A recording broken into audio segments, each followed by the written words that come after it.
All right, everybody. So in this section, we're going to talk all about productivity tips for remote sales and working from home, right? Because if you're going to work from home, you want to make sure you're effective, you're using your time effectively, and you're getting results for you and your company. So the first thing we're going to do is we're going to talk about time blocking, right? You want to time block. You want to block time on your calendar for deep work, and you want to focus everything else on, and you want to focus the rest of your time on everything else. So let me go ahead and show you what I mean. So in the beginning of your day, right? Let's say you're starting from, you're working from like 8 a.m. to 5 p.m., okay? In the beginning of your day, whether it's usually it's around the first 4 hours, you want to focus on the most difficult and important task, right? And you want to make sure you do that at the beginning of the day. So that's going to be blocking out 2 to 4 hours of deep work. And when I mean deep, it's just really focused hours going hard at the thing that's most important. So if you are a business and sales development rep, your deep work will probably be sales prospecting, generating meetings with potential customers that your company wants to work with. So someone like either an account executive or someone who closes, or even yourself, can actually close the deal. So if you're a sales and business development rep, your job during this deep work is to find as many companies that you want to work with, write the emails, cold call or LinkedIn messages, and actually send them out and generate appointments. And you want to focus everything you got during those first 2 to 4 hours on getting those results, okay? Because that's going to be the most important factor when it comes to succeeding in your role.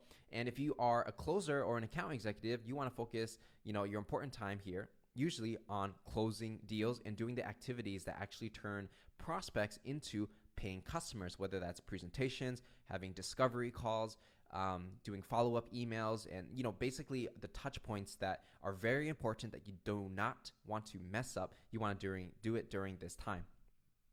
You want to turn off all notifications, turn off all distractions, anything that can pull you away from doing your deep work. You want to make sure that you are untouchable during this time and you can focus on results.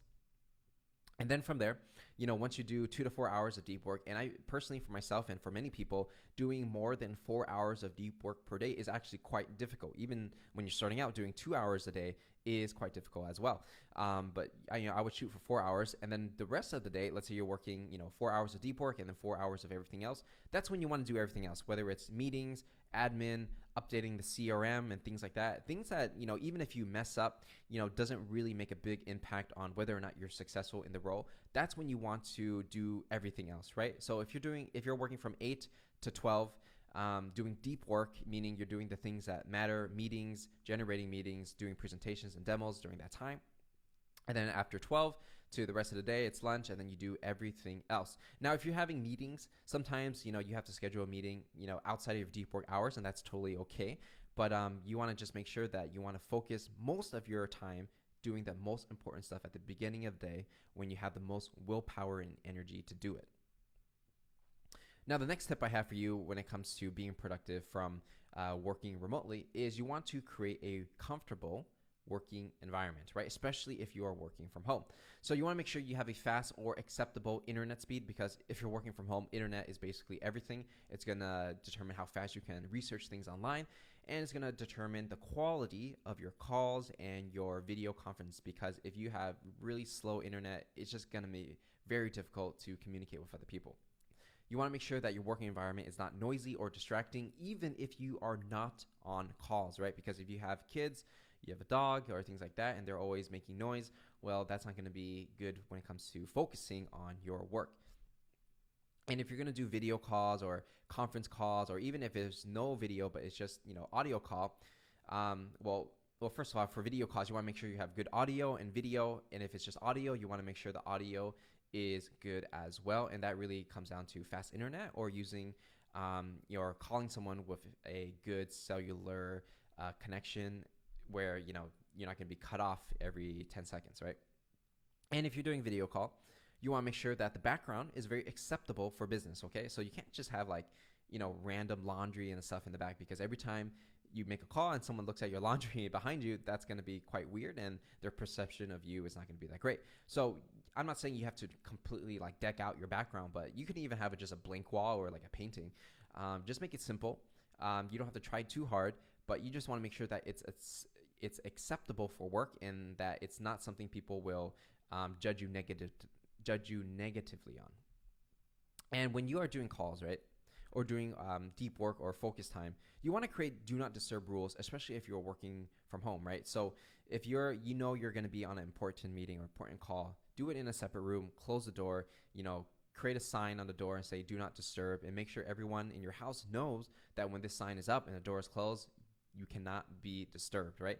Because it's I've done this before where you're on a sales meeting remotely, and then someone's like knocking on your door, they want to ask you something, and that's really not the time to get that done unless it's an emergency. That's totally different. But if it's just like something so basic like, hey, do you want me to pick something up from you from the store, like that does not need to happen during your sales calls.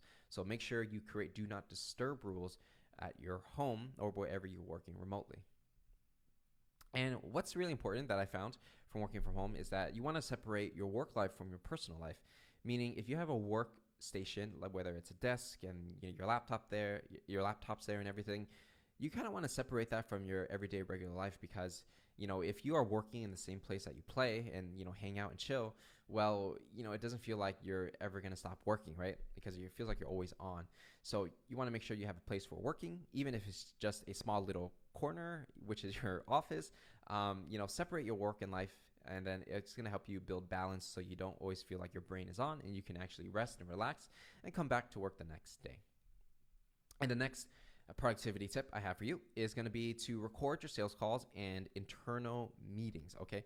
So, you want to record your sales calls, especially whenever possible, right? And depending on what country you live in, there may be some certain rules you have to follow when it comes to that, whether it's to let the other person know that you're going to record. And I find that, totally normal to ask that or have that automated at the beginning of the call before people join.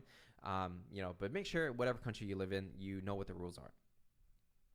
And it's important to record your calls because when you're doing sales calls, right, you want to reference your recordings to find areas where you can improve. So you want to see like, okay, are my presentations doing well, or the way I'm closing, are people resonating with it? Do I need to change my pricing or my offer? And the only real way to really refer back to it is if you have your calls recorded. And it's really good because if you are selling in person, well, you can't really record anything. You don't know. You might remember what happened differently and you might be wrong and things like that. But if you're selling online, the beauty of it is that you can record your calls, you can look at it and see what you can improve. You can, send it to your sales manager and they can give you advice, or your peers, and they'll say, okay, I think you can improve this part, and you'll make those changes, right? So that's why selling is an iterative process, and you got to, see what you can improve on over time, and that's how you get better. And you also want to record your internal meetings sometimes. You may not always want to, but it doesn't hurt to.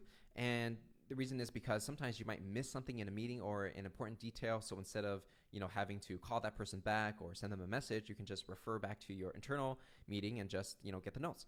And because you're recording internally, there shouldn't really be a problem with other people recording or asking them to record the call, because you're all working internally and you're all working together towards a common goal. So this is going to save you a lot of time, especially when it comes to improving your sales process. So if you follow these 3 tips, I'm pretty confident that your productivity and your ability to get results in sales is going to improve dramatically. So with that said, I am going to see you guys in the next lesson.